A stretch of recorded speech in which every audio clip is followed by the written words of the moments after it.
ब्रह्मा जी से दक्ष की अनुमति पाकर देवताओं और मुनियों सहित भगवान शिव का दक्ष के घर जाना, दक्ष द्वारा सबका सत्कार तथा सती और शिव का विवाह। ब्रह्मा जी कहते हैं, नारद, तदंतर मैं हिमालय के कैलाश शिखर पर रहने वाले परमेश्वर महादेव शिव को लेने के लिए प्रसन्नता पूर्वक उनके पास गया और उनसे इस प्रकार बोला, वृषभध्वज, सती के लिए मेरे पुत्र दक्ष ने जो बात कही है उसे सुनिए, और जिस कार्य को वे अपने लिए असाध्य मानते थे उसे सिद्ध हुआ ही समझिए। दक्ष ने कहा है कि मैं अपनी पुत्री भगवान शिव के ही हाथ में दूंगा, क्योंकि उन्हीं के लिए यह उत्पन्न हुई है। शिव के साथ सती का विवाह हो, यह कार्य तो मुझे स्वतः ही अभिष्ट है, फिर आपके भी कहने से इसका महत्व और अधिक बढ़ गया है। मेरी पुत्री ने स्वयं इसी उद्देश्य से भगवान शिव की आराधना की है, और इस समय शिव जी भी मुझसे इसी के विषय में अन्वेषण पूछताछ कर रहे हैं, इसलिए मुझे अपनी कन्या अवश्य ही भगवान शिव के हाथ में देनी है। विधाता, वे भगवान शंकर शुभ लग्न और शुभ मुहूर्त में यहाँ पधारे, उस समय मैं उन्हें शिक्षा के तौर पर अपनी यह पुत्री दे दूंगा। वृषभध्वज, मुझसे दक्ष ने ऐसी बात कही है, अतः आप शुभ मुहूर्त में उनके घर चलिए और सती को ले आइए। मुने मेरी यह बात सुनकर भक्त वत्सल रुद्र लौकिक गति का आश्रय ले हंसते हुए मुझसे बोले, संसार की सृष्टि करने वाले ब्रह्मा जी, मैं तुम्हारे और नारद के साथ ही दक्ष के घर चलूंगा, अतः नारद का स्मरण करो, अपने मरीचि आदि मानस पुत्रों को भी बुला लो। विधे, मैं उन सब के साथ दक्ष के निवास स्थान पर चलूंगा, मेरे पार्षद भी मेरे साथ रहेंगे। नारद, लोकाचार के निर्वाह में लगे हुए भगवान शिव के इस प्रकार आज्ञा देने पर मैंने तुम्हारा और मरीचि आदि पुत्रों का भी स्मरण किया। मेरे याद करते ही तुम्हारे साथ मेरे सभी मानस पुत्र मन में आदर की भावना लिए शीघ्र ही वहां आ पहुंचे। उस समय तुम सब लोग हर्ष से उत्फुल्ल हो रहे थे। फिर रुद्र के स्मरण करने पर शिव भक्तों के सम्राट भगवान विष्णु भी अपने सैनिकों तथा कमला देवी के साथ गरुड़ पर आरूढ़ हो तुरंत वहां आ गए।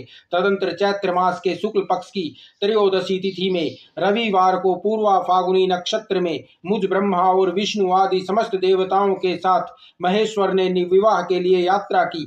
मार्ग में उन देवताओं और ऋषियों के साथ यात्रा करते हुए भगवान शंकर बड़ी शोभा पा रहे थे। वहां जाते हुए देवताओं, मुनियों तथा आनंद मग्न मन वाले परमथ गणों रास्ते में बड़ा उत्सव हो रहा था। भगवान शिव की इच्छा से वृषभ, व्याघ्र, सर्प, जटा और चंद्रकला आदि सब के सब उनके लिए यथा योग्य आभूषण बन गए। तदंतर वेग से चलने वाले बलवान बलिवर्द नंदी केश्वर पर आरूढ़ हुए महादेव जी श्री विष्णु आदि देवताओं को साथ लिए क्षण भर में प्रसन्नता पूर्वक दक्ष के घर जा पहुंचे।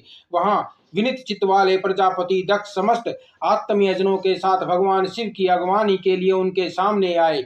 उस समय उनके समस्त अंगों में हर्ष जनित रोमांच हो आया था। स्वयं दक्ष ने अपने द्वार पर आए हुए समस्त देवताओं का सत्कार किया।